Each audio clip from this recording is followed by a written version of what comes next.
Hey, thank you, Reese. Yeah, we're going to try to make the most dumb television on earth this evening live from this field right here in Mercedes-Benz Stadium. We'll be walking around during the game, calling it on ESPN2 as Fowler and Herbstreit do their Emmy award-winning call on ESPN. We appreciate the hell out of you. Here's the boys. Darius Butler, 9-year NFL vet, played corner, nickel, and safety in the league.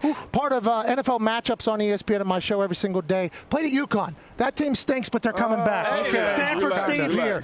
Former tight end for Stanford, obviously been working with ESPN since 2004. We love Bear. Hey, we're going to miss Bear. Big time. But this guy's big brain is a great one. I can't wait to see what he does, not only with Game Day, but tonight on the MegaCast. And this man right here, wearing a Wolf T-shirt underneath a sport coat. He works for me full-time. He is not a man that's ever played any college football, no NFL football at all. But he does get yelled at and dunked on by 8-year-olds on our show every single day that make it to TMZ. So, Connor, I will talk to you. Your feet are on the field of a college football playoff game tonight. Hollow ground. This is a moment that you could have never expected to be in. Take it in, enjoy it. But what are you excited about this evening, Connor? I mean, Pat, like you said, I have the IQ of a goldfish, so I'm not really taking all of this in strictly because there's so much. The moment is huge. And when we're talking about the college football playoff, we're talking about teams cementing their legacy in the history books. And we're going to get that here. We're going to get that over in Arizona, and I could not be more jacked. Yeah, Connor has a lot of energy. Okay, he's from the Boston area. He is a mass hole times 20, and he's living an absolute dream. Speaking of dreams, D-Bud. Yeah. Not only is this a dream of all of ours to see you break down good football because of how big your football IQ is. Everybody from Bill Belichick to all the great minds of the game say you're smart. What piqued your interest as you were looking at this game this evening here at the Peach Bowl? You know where you make your money, and this college level is the red area, red zone, right? The disparity between these teams in the red area. Georgia number 1, 120 is where Ohio State is ranked, which is nuts in the red area. So that'd be big. And then Marvin Harrison matching up with Ringo on the outside. Got a close eye on that matchup. Yeah, Ringo's a guy for the Georgia defense. I think we're going to break him down a little bit later. And when you talk about Marvin Harrison Jr., we just heard the great Marty Smith. Yeah. Hey, Marty with that faux hawk, that southern accent, the great Jays, getting Marvin Harrison to speak on camera, that never happens. I enjoyed him saying, hey, listen, when you get to Ohio State, don't listen to any of those guys. No, listen to me. I taught you for 13 years. I'm in the Hall of Fame. He has showed up day one and made a big-time impact. Stanford Steve, 6.5-point spread one game, 7.5-point spread the other game. What's the story of the day in your big brain, pal? The underdogs. In the history of the playoff, Pat, we've had blowouts all over the place. Year after year. The underdogs have to come. And you think about the motivation they have. Ohio State, you just heard Ryan Day talk about it, right? We're going to play the number 1 team in the country, the defending national champion in their home state. A lot of people barking here tonight. They got a second chance to be in the playoff. What else could you ask for? TCU on the other side, you got the biggest brand. You're playing against the biggest brand in the sport in Michigan. What else can you ask for? Unbelievable season. We need the underdogs to show up today. Yeah, they have motivation. Do it on the field. Prove yourself. TCU, go ahead.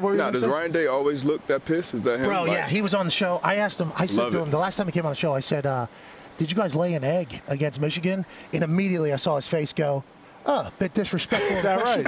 But it was real because the way he laid out the game, they thought they were in it until late when they gave up a couple explosives. So I don't know if I rubbed him the wrong way or if that's how he operates. But Ohio, he's going to have a lot of pressure. Speaking of the underdogs, we haven't really chatted about TCU much. Great story. Sonny Dykes has 5 guys that have been in bowl games. Max Duggan is a dog. We need to talk about that, I think. Love Max Duggan. Probably should have won the Heisman. Maybe that's a hot take. Maybe that's just because I like the guy. Offensive line coach for Kansas State said, you know what?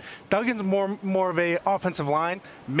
Inside a quarterback, you can't argue with that. And you saw him put the team on his back against Kansas State. Let Duggan cook. Yeah, Duggan's a dog. And the last thing on that game, D-Bud, I'm going to ask you, and obviously you're familiar with all types of defensive schemes, have played all over the place. 3-3-5 is something that J.J. McCarthy talked about. When he was asked in the press, hey, what do you see from that TCU defense? He said they were on a 3-3-5. You're going to see a lot of smashing. 2-time Joe Moore award-winning offensive line. They're not scared to ride that. How does TCU combat that, you think? Hey, they better stop. They better win first and second down, right? And let those 5 DBs be able to fly around and make plays when the offense is behind the stick. So that's the key to this game. If they don't, it can get ugly and get ugly quick. Pick a game, Stanford. Pick Oh, a team. man, pressure. TCU. Whoa! Here we go. The first half is absolutely enormous for TCU. You just talked about it, 3-3-5. They have to do something to adjust to help them against the run. Michigan's just going to walk up and think they're just going to maul them. TCU has to make an adjustment there. The first half is huge because Duggan's going to have to feel some things out too. Oh, yeah. The defense for TCU has to keep them in the game in the first half. We're calling the entire game, so obviously we have to remain non-biased. Exactly. Are you points or money line there? Both. Let's go. That's a big-time hit for Stanford need Steve. Reese, it has been an honor to be on the field. You guys crush it. Thank you for allowing me to be a part of your show all year. Back to you, pal. Connor, good job down there. There it is. How are you boys?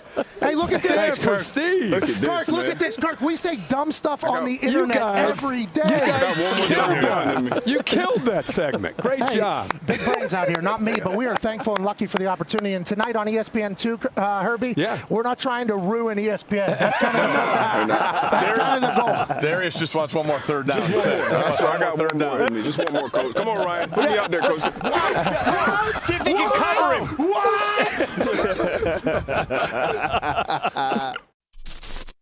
Thank you for watching ESPN on YouTube. For live streaming sports and premium content, subscribe to ESPN+.